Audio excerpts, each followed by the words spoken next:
সেদিন ছিল আমাদের বাড়ির সামনে মনস্কামনা কালী মায়ের মন্দিরে বাৎসরিক পুজো। আর বাড়ির সামনে এরকম কোথাও পুজো থাকলে তুলিকার তো খুব মজা, কারণ সেদিন তো কিছু রান্না বান্না করতে হয় না, প্রসাদ খেয়েই আজকে দিনটা কেটে যাবে। তাই তুলিকা দেখছে দুপুরবেলা স্নান টান করে একদম পরিষ্কার জামাকাপড় পরে চলে গেছে মন্দিরে। আর ওখানে গিয়ে প্রথমেই মন ভরে মাকে প্রণাম করে নিল। আর তারপর যেখানে প্রসাদে খিচুড়ি দেওয়া হচ্ছিল সেখানে চলে গেছে। গিয়ে যে ভাইটা খিচুড়িতে দিচ্ছিল তার কাছে তুলিকা গিয়ে বলছে, ভাই আমাকে গামলাটা শুদ্ধ দিয়ে দাও। ও তো শুনে অবাক, গামলা শুদ্ধ দিতে হবে না? তুলিকা বলছে, আমি তো বাড়িতে রান্না করিনি, তাই আমাকে গামলাটা শুদ্ধ দেওয়া যায় প্লিজ। শুনে তো ভাইটাও হেসে দিচ্ছে, তুলিকাও হেসে দিচ্ছে, বলছে না দিদি দেওয়া যায় না এইভাবে, তোমাকে পাতায় করে দিয়েছি, তুমি পাতায় করে নিয়ে যাও। তুলিকা তো প্রথমে রাগ করছো, তা বলো ঠিক আছে যা দেবার তাই দাও, আমি তাই নিয়েই চলে যাবো। তুলিকাকে সুন্দর করে পাতায় করে খিচুড়ি নিল, তুলিকা সেটাই খুশি মনে নিয়ে চলে আসলো। আর নিয়ে এসে যেহেতু প্রসাদ ছিল তাই তুলিকা সুন্দর করে দেবো প্রণাম করে নিল। এবার বসে পড়েছে খেতে। দেখো খিচুড়ি খেতে তো দারুণ লাগে, আর সেই খিচুড়ি যদি হয় পুজোর প্রসাদে তাহলে তো স্বাদ আরও বেড়ে যায়। খিচুড়ি প্রসাদ খেতে কার কার ভালো লাগে একটু কমেন্ট করে জানিও তো। আর দেখছো আজকে কিন্তু খিচুড়ির সাথে একটু আলুর দম, কিন্তু আমরা একটু দেরি করে গেছি তাই আলুর দমটা আমরা আর পাইনি, কিন্তু খিচুড়ির মধ্যে আলু ছিল, সেই আলু দিয়ে তুলিকা মজা করে খিচুড়ি খেয়ে যাচ্ছে।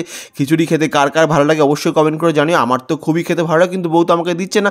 তখনই দেখি তুলিকা আমাদেরকে একটু বাড়ি দিচ্ছে, আমি তো মুখের মধ্যে নিলাম, নিয়ে বললাম না সত্যি দারুণ লাগছিল, আমার তো খুবই ভালো লাগলো। তুলিকা আরেকটু পাওয়া যায় বলে আরেকটু হাঁ করে তুলিকা আরেকটু আমাকে দিয়ে দিল। কি মজা, বউ আমাকে খাই দিয়েছে, তারপর প্রসাদের খিচুড়ি আমি তো খুব মজা করে খাচ্ছিলাম, তুলিকাও খুব মজা করে খাচ্ছে। আর আমরা বসে আছি গঙ্গার ধারে, পিছন থেকে কিন্তু হাওয়াটাও আসলো, অসাধারণ লাগছিলো কিন্তু এরকম সময়। খিচুড়ি তো আমার খুবই প্রিয়, বাড়িতে যতই খিচুড়ি বানাই না কেন এরকম খিচুড়ির স্বাদ কখনোই হয় না। আর তারপর যে ভোগের কুপনটা আমরা কেটেছিলাম সেটা নিয়ে চলে গেলাম, তার মধ্যেও কিন্তু ছিল খিচুড়ি, ছিল বোঁদে, চাটনি, পায়েস, অনেক কিছু ছিল। আলুর দমটা কিন্তু এর মধ্যে ছিল। মাত্র 40 টাকা করে কুপন কেটে আমি নিয়ে নিয়েছি। তুলিকা তো কি খুশি, আজকে তো দুপুরে রান্না করার প্রয়োজনই নেই। আর তারপর যখন আমি চলে আসলাম বলছে তুমি খালি হাতে যাবে কেন, তুমিও একটা পাতায় করে নিয়েই নাও। তাই আমিও দাঁড়িয়ে পড়েছি লাইনে, আর ওখান থেকে দাঁড়িয়ে একটু পাতায় করে খিচুড়ি নিয়ে নিয়েছি। মানে যেখান থেকে যতটা পাওয়া যায় আর কি, রান্না তো করিনি, খেতে তো হবে কিছু একটা নাকি। তো সবাই মিলে খিচুড়ি নিয়ে চলে এসেছি বাড়িতে। আর বাড়িতে আজ খিচুড়ি খেয়ে দিনটা কাটানোর পর সন্ধ্যাবেলা বাড়িতে নিয়ে এসেছি ভুট্টা। তুলিকা দেখছো দুটো ভুট্টা দুই হাতে নিয়ে বসে পড়েছে, মানে ভুট্টা খেতে এত ভালো লাগে। আর ভুট্টা তো খুবই হেলদি, এই সময় তো খাওয়া খুবই ভালো। তোমরা একটু কমেন্ট করে জানিও তোমাদের ওখানে ভুট্টা পোড়া কত করে বিক্রি হয়। আমাদের এখানে কিন্তু 10 টাকা করে বিক্রি হচ্ছিল, 10 টাকা করে দুটো ভুট্টা নিয়ে চলে এসেছি।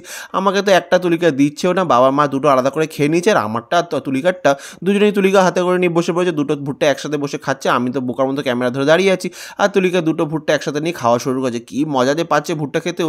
ভুট্টা খেতে আমারও খুব ভালো লাগে, বিশেষত যখন লেবু দিয়ে একটু লঙ্কা দিয়ে নুন দিয়ে ভালো করে মিশিয়ে দেয় আমার তো দারুণ লাগে। আর খেতে খেতে ভুট্টা নাচ নেচে নিল তুলিকা। এবার আগের দিন ভিডিওতে করা কিছু কমেন্ট আমি তোকে পড়ে শোনাবো। যাদের প্রথমেই কমেন্ট করেছে সাউ পূজা দাস, ও লিখেছে তোমাদের ভিডিও দেখতে খুব ভালো লাগে, আমি রোজ সকালে ঘুম থেকে উঠে দেখি, আর দিদিকে খুব মিষ্টি দেখতে। থ্যাংক ইউ পূজা, খুব ভালো লাগলো তোমার কমেন্টটা পড়ে। এরপর কাবেরী পূর্ণেন্দু কমেন্ট করেছে, দিদি তোমাদের ভিডিও দেখে খুব ভালোবাসি, আমার মেয়েও তোমাদের ভিডিও দেখে, আমার মেয়ের নাম টুপ টুপ। খুব সুন্দর মেয়ের নাম তোমার কাবেরী, তোমার মেয়ের নামটা সত্যি খুবই সুন্দর। এরপর লক্ষ্মীকান্ত রায় কমেন্ট করেছে, দাদা তোমাকে আর দিদিকে এত ভালো লাগে কি বলবো, তোমাদের বলি তোমরা একজন অনেক বড় ইউটিউবার হবে, আমি তোমাদের পাশে সবসময় থাকবো, সব সময় থাকবো, কেউ থাকুক আর না থাকুক, তোমাদের ভিডিও আমার মনকে ছুঁয়ে ফেলেছে। থ্যাংক ইউ লক্ষ্মীকান্ত এত সুন্দর কমেন্ট করার জন্য। এরপর বর্ষা কমেন্ট করেছে, দিদি তোমাদের ভিডিও খুব ভালো লাগে, তোমরা এইভাবে একসাথে খুব ভালো থেকো, আর আমার নামটা একদিন ভিডিওতে নিও প্লিজ। বর্ষা তোমার কমেন্ট কিন্তু আজকে আমি পড়েছি, তোমার কমেন্ট পড়ে কিন্তু সত্যিই খুব ভালো লেগেছে। আর আজকে ভিডিও তোমাদের কেমন লাগলো ওটা কিন্তু আগামী ভিডিওতে কমেন্ট করে জানিও। টাটা।